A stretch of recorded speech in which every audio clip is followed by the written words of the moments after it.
I will just sort of kick things off and as we welcome more people on Zoom and for those who are streaming on LinkedIn. My name is Michael Goldberg. I'm our executive director for the Veale Institute for Entrepreneurship at Case Western Reserve University. I'm also a professor in the business school.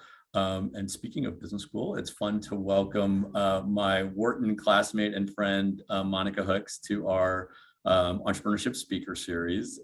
It's been a lot of fun. Monica and I were catching up before. I was saying I've tapped into some of our Wharton has a very small class, only 800 of us per class of the full-time MBA program. So lots of people to choose from our alumni base. So a few folks from our class have joined since we've been doing our speaker series over the last, I guess, 2 years. And it's great to have you here. All of our events are student moderated, and we're really thrilled that Regina, who is a Case Western Reserve University undergraduate, is a participant in our prize program, so working on entrepreneurship project of her own, is going to be our student moderator. Before I turn it over to Regina, who really sort of run the show, I wanted to welcome in Amelia Schaffner from Emory University.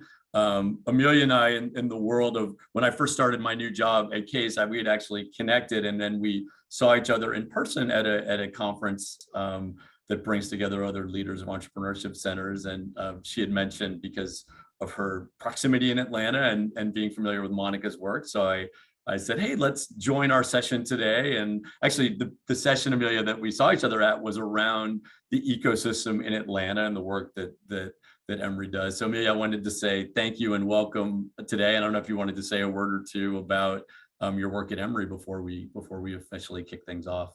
So thank you for having me. So I am the founding director of the Center for Entrepreneurship and Innovation at the Emory Business School.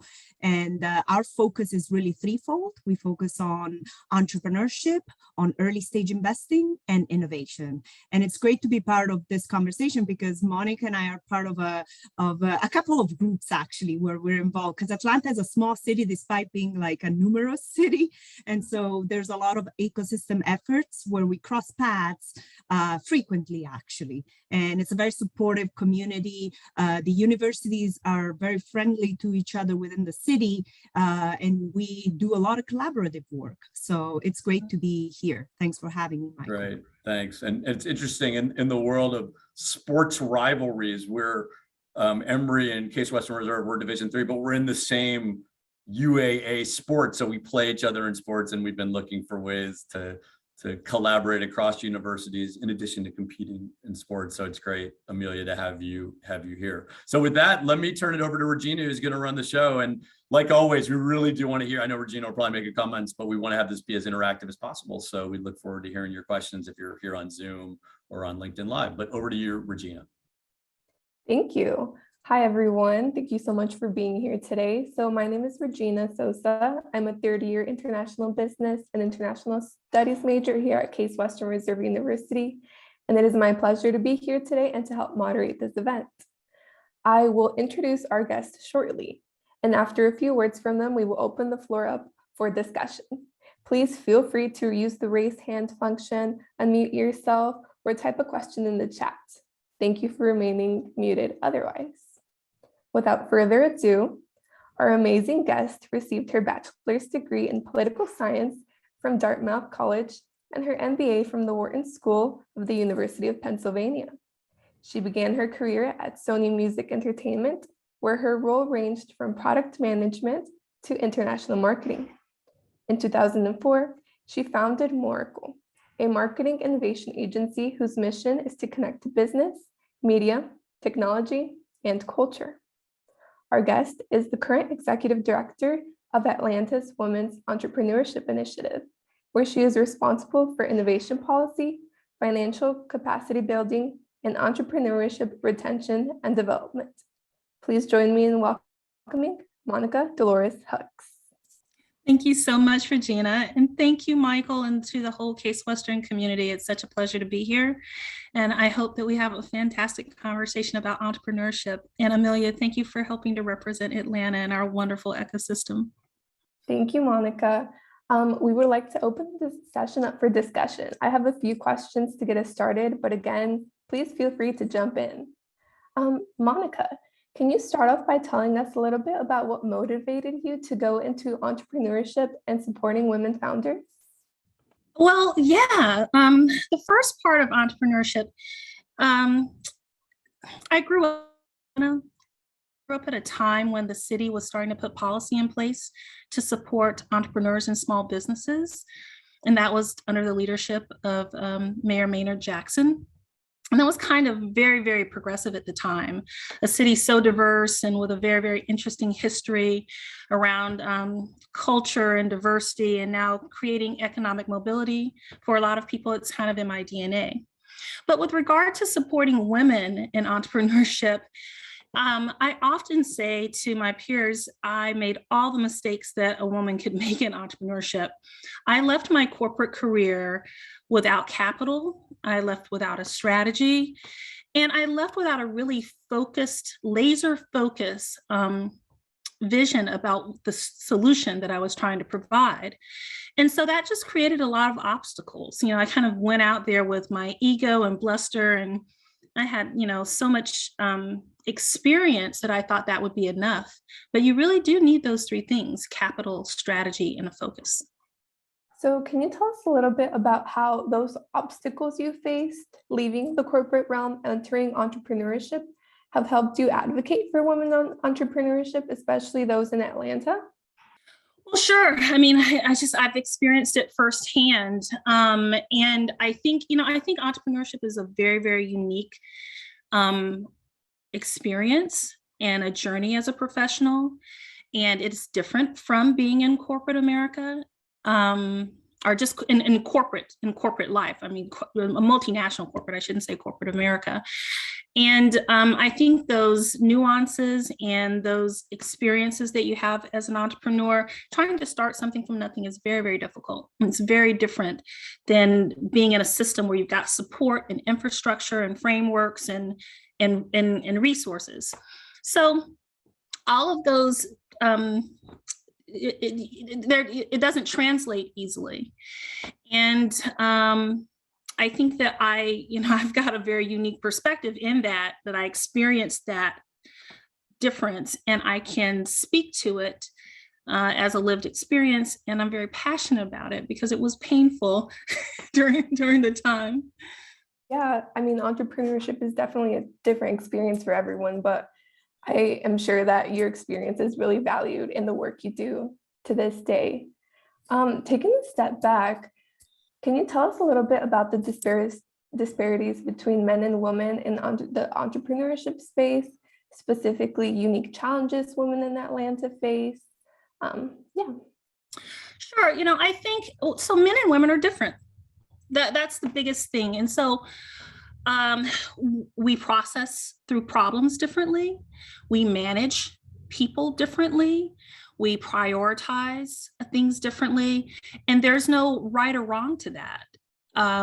We should celebrate those differences.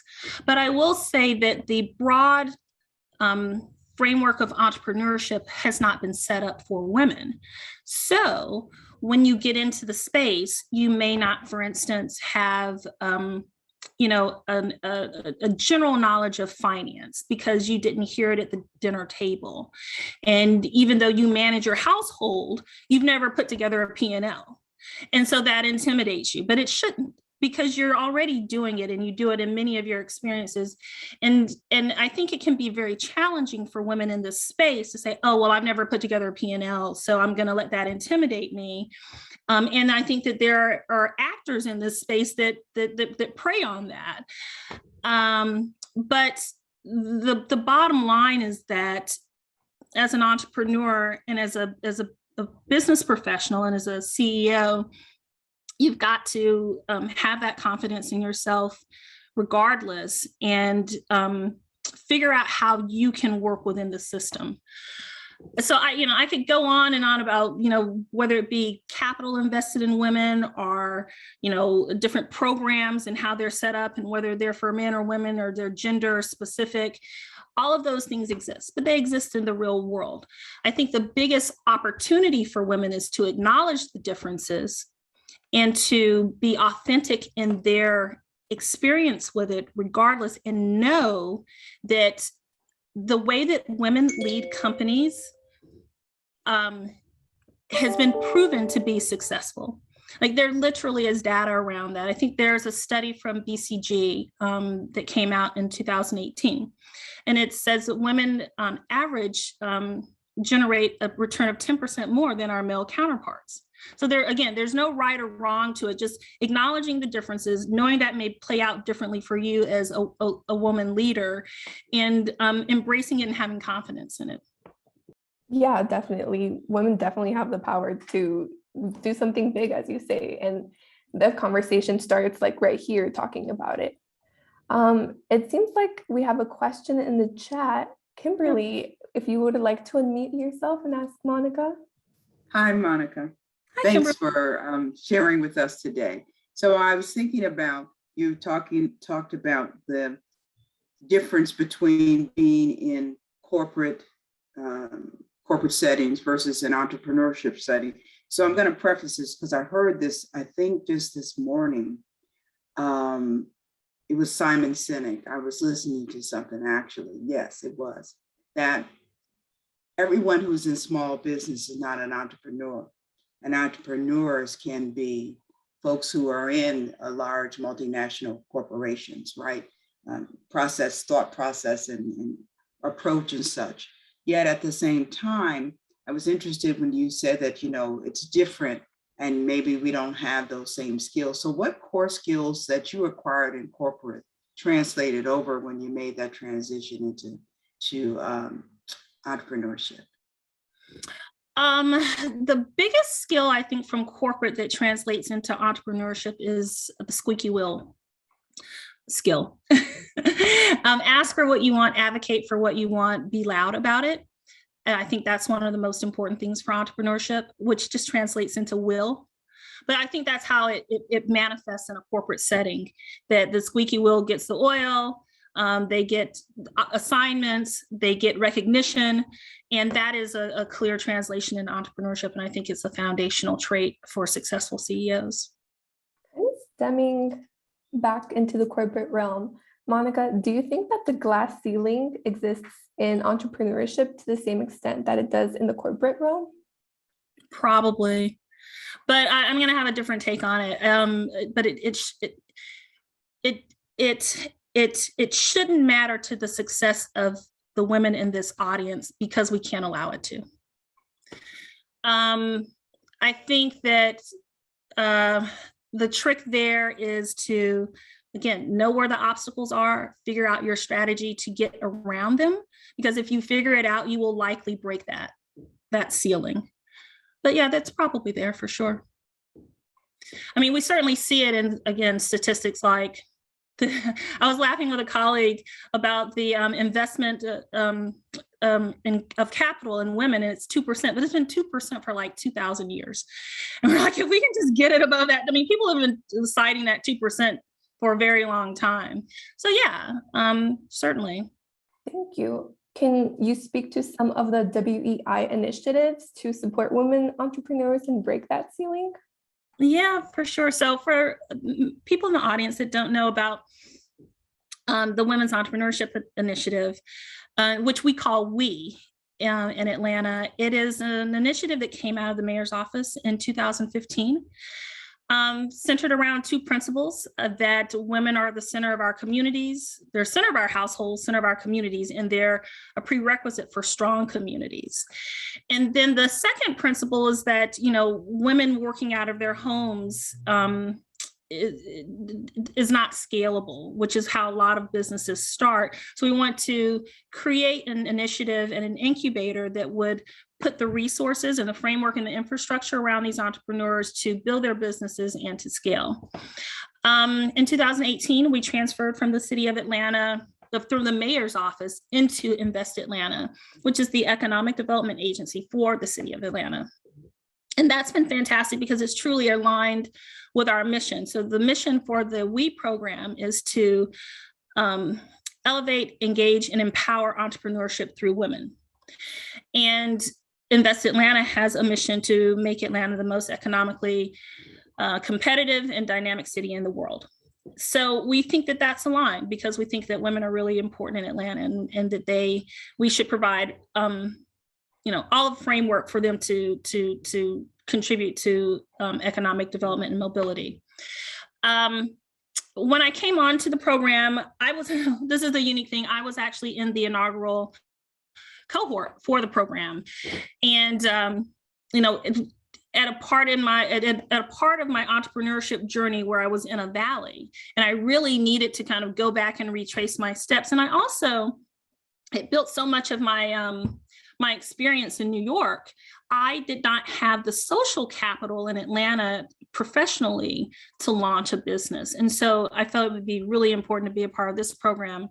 But I also, I have a really intimate view of it as an entrepreneur and all the things that I would have wanted to know before I jumped out of the corporate career. So I came with a very specific perspective on this and how I think I could impart some earned wisdom for entrepreneurs in Atlanta. So I instituted a 4-pillar programming curriculum. And the 4 pillars are business analysis, which is all about strategy, learning and leadership development, so that once you learn how to be strategic about your strengths and weaknesses, you can address whatever those weaknesses are. That 2nd pillar, learning and leadership development, is really supported and reinforced by community partners and advocates that can help us with everything from startup marketing, startup finance, startup mental health, startup operations, startup legal. Because if you're trying to launch a business, you need to know a little bit about all of those things. And again, we're an incubator. So we're trying to set the foundations for women. I should note here, I should have said this at the top. Our incubator is focused on early stage startups, and that's defined by startups that are 1 to 3 years old. They've got a business model that's been proven in their first set of customers, but they do want some additional help with those foundational elements. So that once they have all those things in their wheelhouse, they can go into an accelerator and really, really scale their business. So we were talking about the 2nd pillar of learning and leadership development, which really helps to reinforce those foundations. The 3rd pillar is about strategic partnerships. One thing I've noticed with entrepreneurs, no one says a bad thing about women entrepreneurs. Like, you're never going to get a bad story about that. And I think entrepreneurship right now is a very, very in vogue and all of that. But I think that people do also have reservations about how to engage with entrepreneurs. They're like, oh, I would love to support entrepreneurship, but can I really give them like a $500,000 contract? I don't know. So that's part of the strategy of making sure we involve our community with our learning and leadership development. We've got small businesses, universities like with Emory or Georgia Tech or Georgia State. With private enterprise, people come in and do workshops, share their resources, and help develop our cohort of women. So in that strategic partnerships pillar, then we go out and execute on those learnings, right?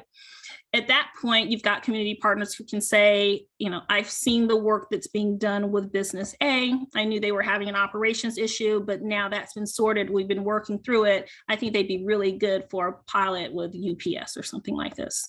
So that 3rd pillar, strategic partnerships, is supposed to build on the second 2, really making sure that we prepare the women for whatever type of partnership they might need. And then that 4th pillar, funding opportunities.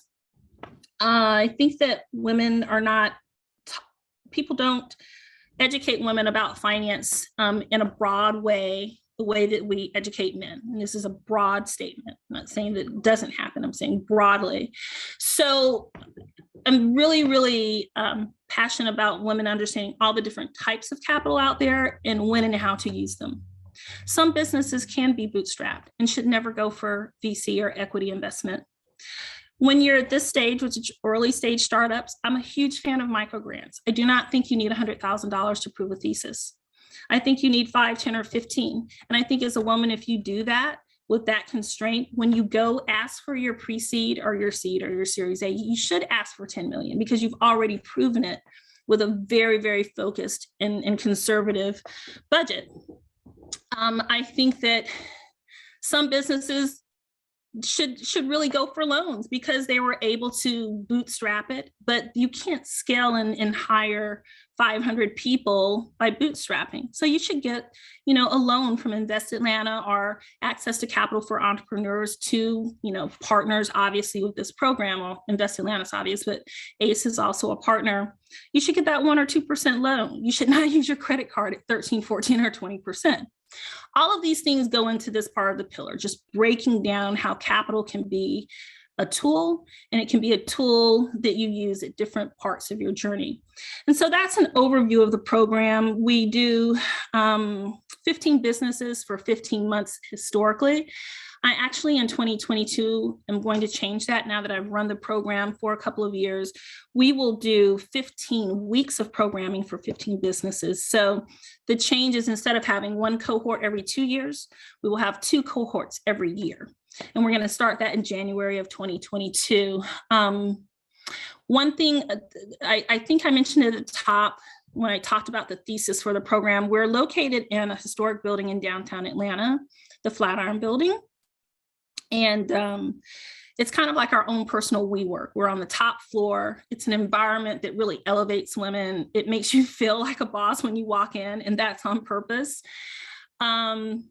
Instead of doing, but they will always have 15 months of access to that co-working space. And access to that co-working space, I think, is just a part of their membership in the WE program. So that's WE. I'll end by saying, I love this program. I think that it is a direct descendant of people like Maynard Jackson, who put these policies in place to help diversify procurement, to diversify our pipeline. And I think Atlanta continues to benefit from that. And that's a little bit about the program.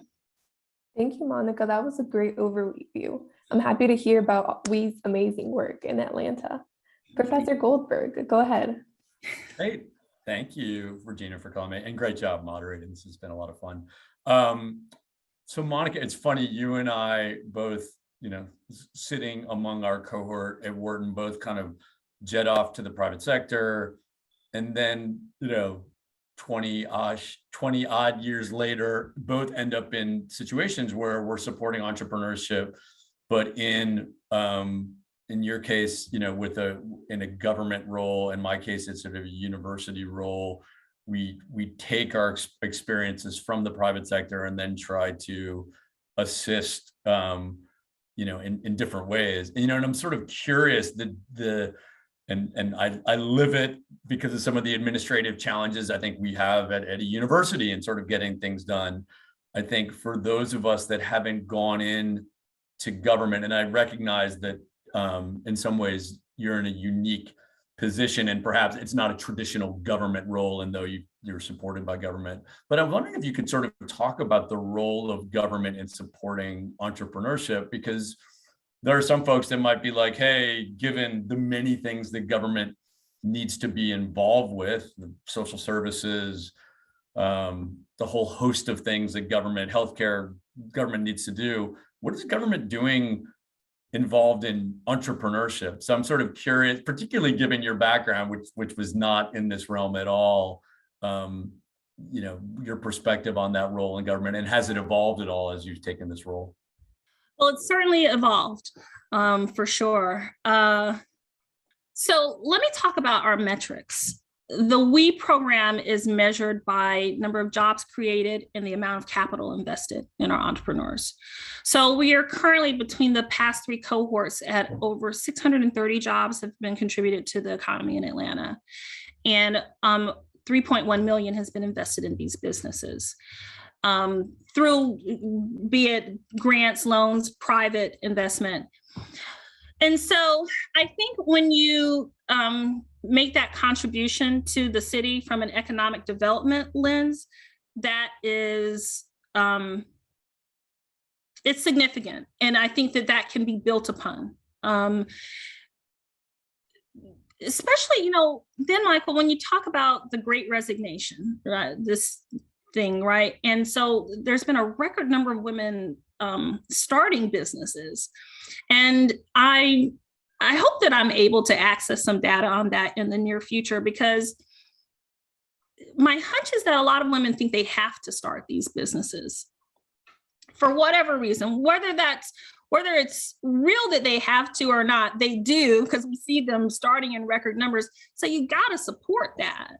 You got productivity and jobs development. I think that's a take on the policy from a big picture, that we should be participating in this part of policy, and that the data supports women, and then we should support that, because we're going to have bigger wins if we do that. There's another part of it in terms of the operations, which is what I think that's really the rub. And I think that's really what people talk about when they say, why is government in that? It's too much friction, it's too slow, it's too bureaucratic, it can't work. And I do live that in a very daily way with this role, and as do my entrepreneurs. I'll give a very, very specific example that everyone can relate to. My entrepreneurs that we're about to graduate in 2 weeks from this third cohort, they've never been able to work out of the WE office. That is really sad and really not cool, because that office was designed for them. But I'll tell you what, they've all continued their businesses. Not one business stopped over the past 2 years. And their statistics, the success of, one entrepreneur was on the NASDAQ billboard last month. Another entrepreneur has research from Emory, Georgia Tech, and a pilot at Kroger.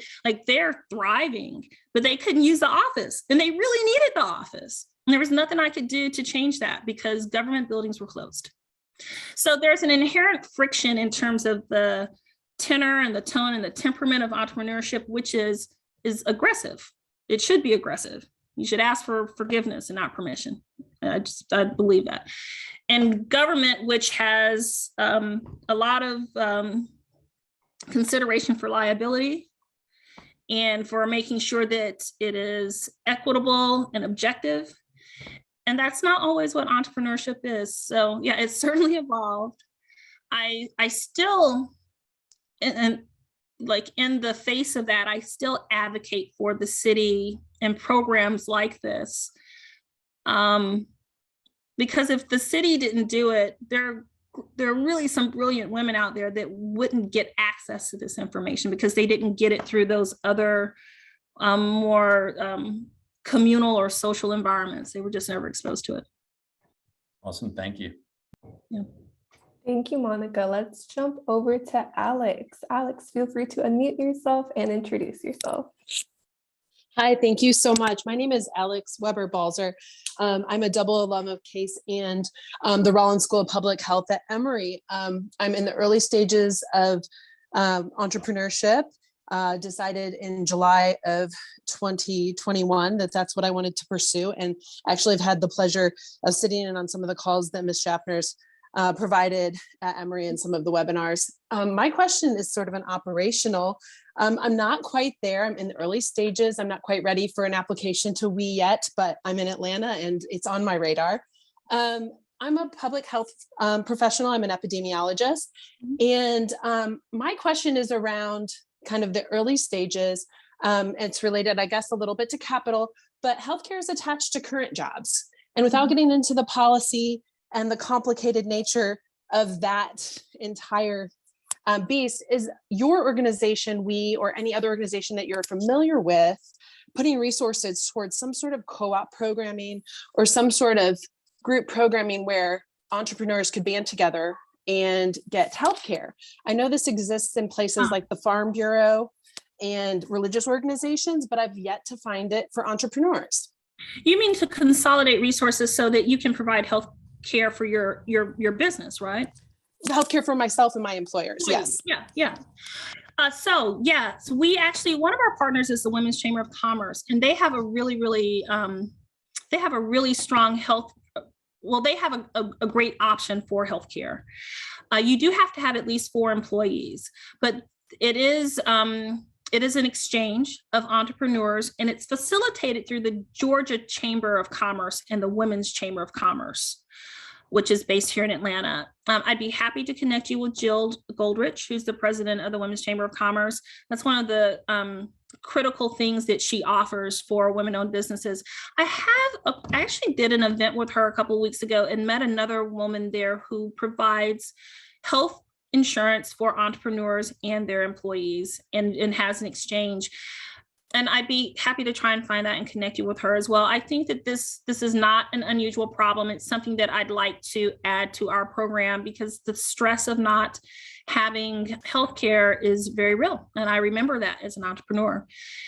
I will say, I'll give a shout out to Emory at Grady. When I was at a real valley in entrepreneurship, I got healthcare through the Grady system. You can actually go to Grady Hospital and you can sign up and you can go get all of your standard exams. Now, you can't provide it to your employees, but there are resources out there to make sure that people don't fall down while they're trying to do spectacular visionary things. Thank you. That's really helpful. As a head of household and a sole provider for my 3 children, it's a real concern. And I know it's a concern for other women early in the entrepreneurial journey. Yeah. I'd love to connect with you and point you in the direction of that. You also may want to sign up for, there's a group that's starting to develop, and we're going to do a panel on this on the 9th, actually. So next Thursday, it's mompreneurs, and a lot of them are single mothers, and it's been supported by one of my colleagues at Georgia Tech, Catalina Garcia, and a couple of my entrepreneurs are in there. They're all moms, and Tamara Lucas. So it may be a cool group for you to find support and access resources. I will say for the audience, that's another thing about our program that I find to be our competitive advantage, our special sauce, is that we're mobilizing a network of women, of like-minded women in entrepreneurship. And that seems to be an incredibly valuable resource. Excellent question. Thank you so much, Alex and Monica, for that. Ilona, if you would like to unmute and introduce yourself, please. Hi, I'm Ilona Seaman. I'm currently working, building my own entrepreneur journey, and I fit your niche. I'm 3 years in. I have a nice stable of clients. I'm looking at ways to scale up, and I have a product it's word of mouth. And what I do is, as I earn clients, they talk to others. So I'm in a good spot there. And your program sounds perfect, taking you from that niche, that little seedling, and scaling it out, which is what I'm exploring now. I'm in Cleveland, Ohio. I'm not in Atlanta. And so my ears lit up when you mentioned your cohort that's just graduating now. They had success doing virtual. Not moving to Atlanta. I love Cleveland. So are you offering that in your cohorts coming up, or is it all in person? Because there is 2 different dynamics with an in-person group and the bonding that occurs and the support in an online group. Are you going to do a mix? Are you going to offer both? So I was hoping you could speak to that. Thank you. Yeah, no, such a great comment. I was going to say, move to Atlanta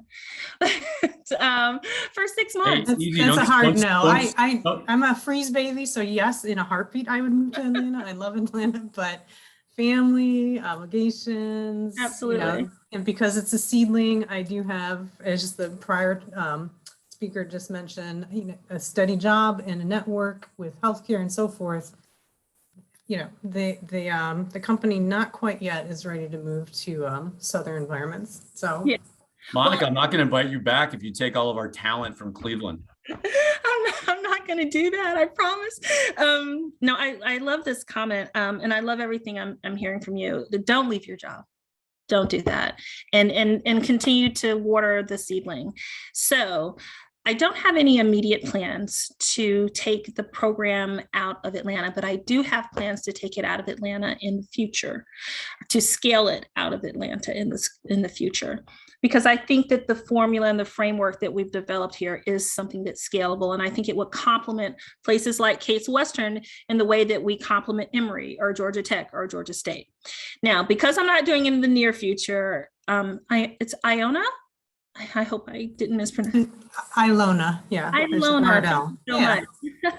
So because I'm not doing it in the near future, it may not help you, but because Atlanta is so awesome, we do have yet another program that I think may be very appropriate for you that has become has a hybrid virtual in-person model, and that is Launchpad 2X, which is run by one of Amelia and my colleagues. Her name is Christy Brown. And I would love to put you in touch with Christy. Now, her program is not an incubator, but it's not quite an accelerator either. Their tagline is Rocket Fuel for CEOs. It's woman specific. I was a part of one of their very first cohorts as well. And but I think we as a pipeline for that, but they do some really incredible work, very valuable to you. And it's very, very targeted. It's a month of work with like weekend work, like an executive MBA type of setting. And they had their most recent cohort, they had members from around the nation. So there are some options out there for you. And the last thing I will say about that comment question is thank you for that, because I believe strongly that there are more than just women in Atlanta that need this type of programming, because I think this is a very critical part of your early stage. Thank you. I appreciate it. And yeah, absolutely keep me on your radar, because I'm growing it slow and steadily. So it's not, the time will come when it's ready to scale. So I would love to be in your inaugural virtual group. Oh, so keep me in mind. I will. For members that are listening also, I mean, what I was telling Ilana, or Ilona, the program, I did get it. Okay, good. Thank you. Launchpad 2X. So it's launchpad2x.com or LP2X. I encourage you guys to, thank you so much, Amelia, to check it out. And then our program website is WeAtlanta, WEIAtlanta.com. And I encourage you to check that out too, for people that you think may be a great potential applicant for the program. We're accepting applications through December 31st. And like I say, we will announce the new cohort at the top of 2022, towards the end of January or the top of February. Thank you. So unfortunately, we are almost out of time, but I do have one last question. Monica, how do you foresee current social and cultural movements impacting entrepreneurship and the business world at large? Oh, Regina, thank you for asking that question. I'm happy we are able to touch on it. Social and cultural movement. I think Atlanta is a social and cultural movement in and of itself. I mean, our history is so unique in so many ways. And so I think that we're a very, very critical anchor here in the Southeast of the US. And I think that we're going to grow in influence because demographically, so many people are moving here. But I think people do move to Atlanta for social and cultural reasons. I think socially, it's a very, very pleasant place to live. And I think culturally, our history is super, super rich. Everything from Dr. King to Coca-Cola to the city too busy to hate. And that informs our entrepreneurship and our innovation and our pipeline. Atlanta is experiencing a lot of good press right now around having a diverse technology pipeline that's anchored by our historically Black colleges like Morehouse, Spelman, Clark, Atlanta, as well as Georgia Tech, Emory, Georgia State, a really unparalleled population of intellectual talent in a pipeline. I think that then there's actually an agency that's developed out of an entrepreneur, and the agency is entitled Atlanta Influences Everything. I think that entrepreneurship is going to, I think that innovation is really going to be the dominant theme over the next decades. And I think that innovation is driven by diversity. And I think Atlanta has that in spades by the examples that I've given to you. And I think that, policy does not lead, the market leads. And even back to the point Michael and I talking about jumping into the private sector with big multinational corporations, they don't lead, innovation leads. And I just think that innovation that is driven by, that is informed by societal and cultural nuance and relevance is the innovation that will win. So I think that, yes, I think that that is what entrepreneurship is all about. And I'm really grateful and really humbled to be doing it here out of Atlanta. Thank you. Thank you so much to everyone for an excellent discussion. Thank you to Monica. This was really wonderful. I truly learned a lot, and I'm sure many of the audience has as well. Now I'm going to pass it over to Professor Goldberg to close the session out. Great. Well, thanks, Regina. Monica, as you could probably attest, the greatest thing about the work that we all do is working with young people and on campus with students. So Regina is one of our star entrepreneurship students. And Regina, I know we don't know each other well, but I've heard awesome things about the work that you're doing as an entrepreneur on campus. And I'm excited to see you continue to grow. And now you're an experienced moderator. So you have that, to add to your already awesome resume. Monica, this is fun. And it is crazy that we've been out of business school for so long now and ending up in roles sort of after, as we were saying, kind of in the large multinationals and now doing this work kind of in a community. And Amelia, thank you for your partnership in today's event and sharing some of the things that you're doing in the ecosystem. And I love trading notes between Cleveland and Atlanta. And, we're not in Silicon Valley, and there's a lot that each of our cities have. And it's awesome to sort of hear. I mean, a lot of what you're doing, Monica, is what we try to do here is dot connecting. I mean, you're pulling really interesting pieces together, supporting entrepreneurs with an eye towards women as well. So I love the work that you're doing. I'm inspired by it. So thank you so much for taking the time to join today. Thank you so much for having me. This has been such a fantastic discussion. I love talking about this stuff. I think we're changing the world. I think all of these incredible, young minds and young innovators are going to just reap so much wonderful in the future. So thank you guys for having me here and letting me be a part of it. Great. And I think this does it. As we move into the exam season and the holidays, I think this is our last program with the Institute. We've got a whole bunch of stuff kind of in the spring, so check our website. Wishing everybody a happy holiday season and see you all in the new year. So thank you again.